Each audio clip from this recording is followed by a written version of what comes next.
Bismillahirrahmanirrahim. Assalamualaikum warahmatullahi wabarakatuh. Pada kesempatan kali ini, kami dari kelompok 3 IoT akan mempresentasikan resume kami yang berasal dari konferensi yang memiliki judul How to Improve Speed and Accuracy in Medical Imaging presented by Edling. Dengan anggota kelompok kami adalah Monika Rahmani, Syifa Nur Azizah, Afa Nur Afifah, Nadia Syifa, Korina Zulfa, Idelia Akmaliyah, dan Rindi Kamalasari.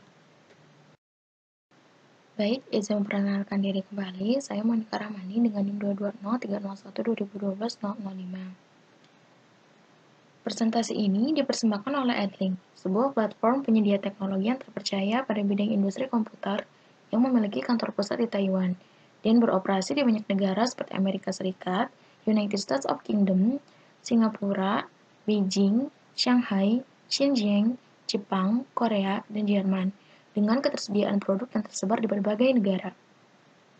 Edling juga telah berpengalaman di bidang teknologi selama 25 tahun dengan memberikan pelayanan yang memuaskan kepada pelanggan, baik dalam industri, otomasi, layanan kesehatan di rumah, transportasi, jaringan bisnis, maupun dunia hiburan.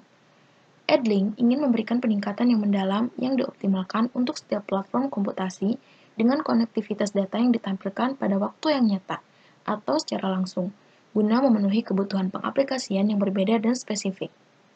Edling mendengar bahwa banyak orang memperbincangkan cara atau solusi untuk mengatasi keterbatasan waktu yang ada. Tak hanya itu, kini dunia juga telah berubah. Perubahan itu terjadi dari otomatisasi menjadi otonomi, yang mana menciptakan adanya proses di awal atau sebelumnya, yang dilakukan tanpa bantuan dari tenaga maupun campur tangan dari manusia, sebagai pengendali dari tepi. Yakni, yang dimaksud tepi adalah agar data semakin dekat ke lokasi yang dibutuhkan.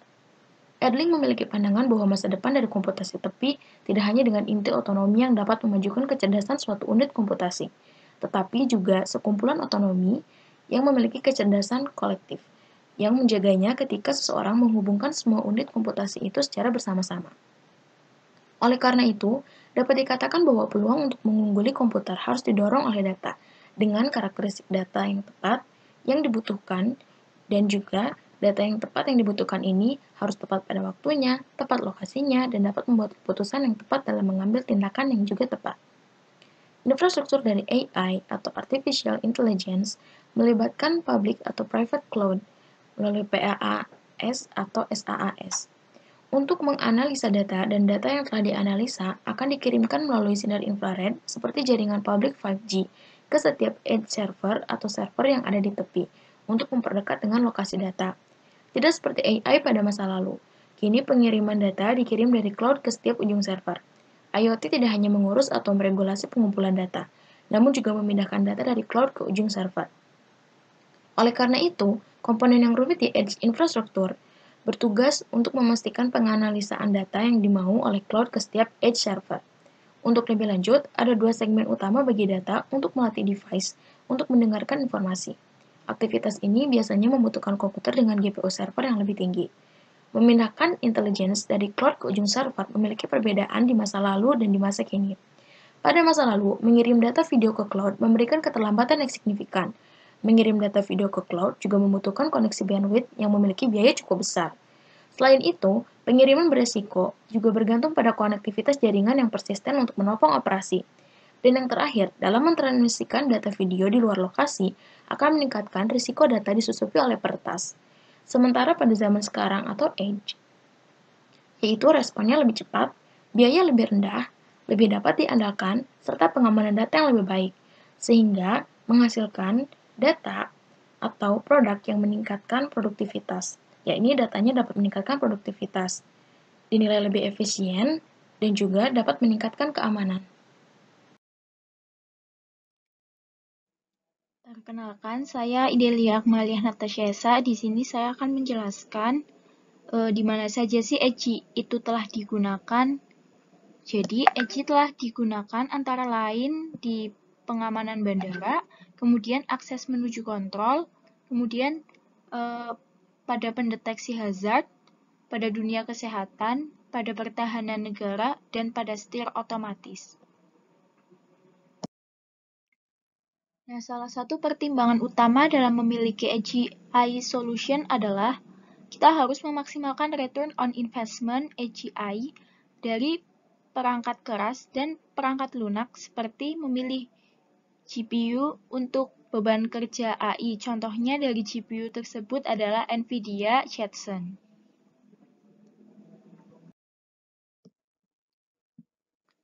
Nah, di sini terdapat kasus antrian makan yang panjang, di mana antrian makan yang panjang ini terjadi saat jam makan siang yang rata-rata memiliki waktu yang lumayan singkat, sehingga kita membutuhkan sesuatu yang cepat untuk menyajikan makanan. Nah, dalam kasus ini, sistem checkout AI memiliki solusi, yaitu mengidentifikasi semua item dalam satu kali pemindaian dan menyajikannya dalam waktu kurang dari setengah detik dengan menggunakan NVIDIA Jetson TX2. Manfaat yang didapatkan pengguna antara lain dapat melayani 10 kali lipat dibandingkan pembayaran biasa. Kemudian, baik untuk pengoperasian di lingkungan terbatas dan ventilasi yang buruk untuk mengurangi upaya pemasangan dan pemeliharaan, serta integrasi edge to cloud yang mulus untuk menyederhanakan penerapan dan pembaruan aplikasi AI. Terdapat beberapa keraguan yang dialami oleh pelanggan pada saat mengembangkan aplikasi Edge AI. Pada pelanggan biasanya akan timbul pertanyaan-pertanyaan seperti ini.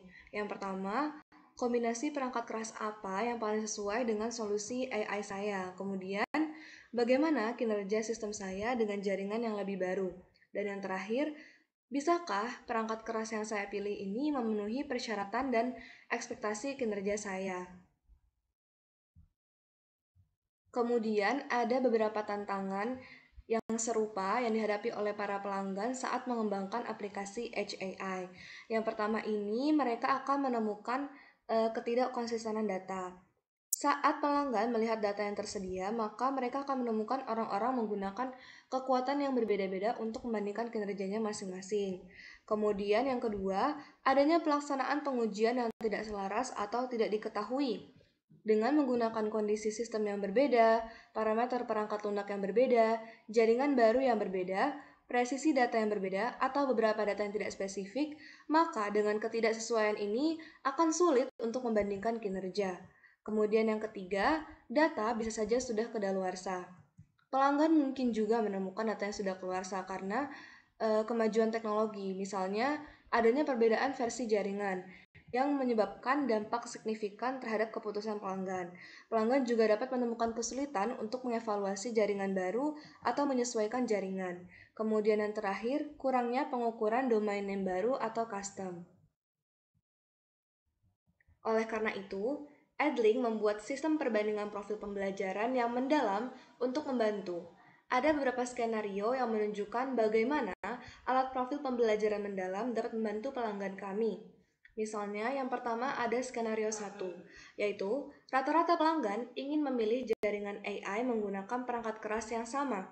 Pelanggan ini ingin memilih jaringan yang cerah atau cemerlang menggunakan perangkat keras mereka saat ini dengan Jetson AGX NX Merger. Performa yang dibutuhkan adalah 10 fps ditambah dengan platform profil pembelajaran mendalam. Anda dapat melihat hasil menggunakan Jetson AGX NX dengan jaringan baru yang berbeda pada MobileNet 50 dan Inception V2 sehingga dapat memenuhi performa yang diperlukan. Dapat dilihat juga pada grafik, DNN di bawah garis merah dapat memenuhi persyaratan 10 fps yaitu MobileNet 50 dan juga Inception V2. Selanjutnya, dari skenario 2, bagaimana mengoptimalkan kinerja dari GPU. Ini menunjukkan bagaimana penggunaan TensorRT yang dapat mengoptimalkan kinerja Anda. Pelanggan ingin meningkatkan kinerja dari sistem inspeksi objek mereka untuk meningkatkan efisiensi produksi. Jika dilihat dari chart pada halaman ini, yang terakhir adalah TensorFlow, sedangkan yang merah adalah TensorRT. Dengan optimasi model menggunakan TensorRT, kita dapat mengevaluasi peningkatan perangkat keras dengan Jetson AGX Xavier.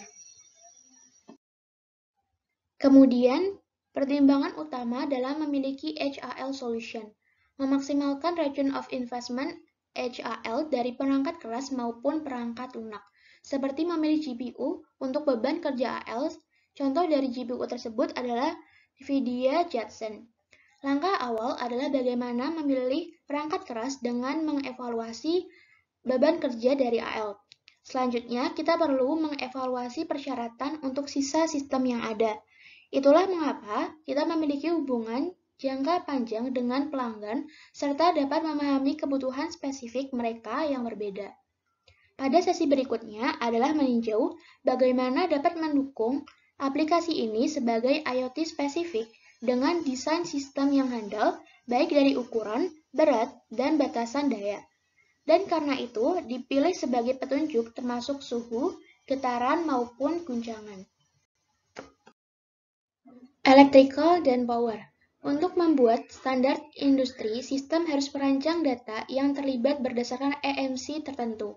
Hal ini bertujuan untuk memastikan apabila dalam sistem terdapat gangguan listrik yang dapat merugikan dalam produktivitas. Oleh karena itu, pada sisi desain, tes EMC dan EMC yang unggul akan dilakukan untuk memastikan tingkat konektivitas atau konektivitas kecepatan tinggi seperti USB 3.1, Giga Internet, dan integritas sinyal PCIe yang harus melibatkan data. Kemudian, terdapat pertahanan voltase dalam sistem seperti perlindungan over voltage atau under voltage dan reverse power yang harus dipertimbangkan. Dan terdapat perlindungan lonjakan tinggi yang akan diuji untuk memastikan arus riak rendah dan kebisingan, serta toleransi dari degradasi yang tinggi sebagai pertimbangan dalam merancang HEL. Selanjutnya adalah thermal. Bayangkan bahwa situs teratas dengan lalu lintas yang tinggi berhenti beroperasi atau pengiriman paduka servis yang terlalu mahal. Oleh karena itu, beberapa industri menawarkan kinerja yang lebih baik dengan kisaran 10 hingga 30 watt. Dan juga terdapat faktor lain yang membantu untuk merancang solusi thermal buatan dari nano ke TX2 ke NX dan ke Sapphire. Kami juga mengumpulkan data dengan tes camber pada kondisi yang berbeda. Komponen harus diuji dengan tingkat tegangan thermal tertinggi untuk melihat apakah ruangan dapat melebihi spesifikasi. Tentu saja, pemilihan komponen penting dilakukan untuk memastikan apakah dapat bertahan selama 24/7. Selanjutnya adalah DLab atau Deep Learning Acceleration Platform series yang ditenagai oleh Jetson. Yang pertama ada DLab 211 GNX, yang kedua ada DLab 211 Nano, yang ketiga ada DLab 201 GT2, yang keempat ada DLab 301 GNX, yang kelima ada DLab 301 Nano, dan yang keenam ada DLab 301 Sapphire. Selanjutnya adalah layanan utama pada analisis Edge Vision. Yang pertama ada Mission Control atau pusat kendali. Pada pusat kendali ini dapat dilakukan pendaftaran aset sebagai hal yang berhubungan dengan IoT, pengaktifan aset berupa aplikasi, pemulaian analisis edge video, serta pengiriman dan penerimaan hasil EI. Yang kedua ada Designer EVA. Designer EVA diperlukan untuk mentransformasi gambar menjadi EI, mengkonfigurasi penilaian EI, membangun kerangka pipeline, mempertahankan pipeline, mengunggah profil pipeline ke cloud, menghubungkan sumber video, dan menghubungkan edge atau cloud. Yang ketiga adalah operator EVA.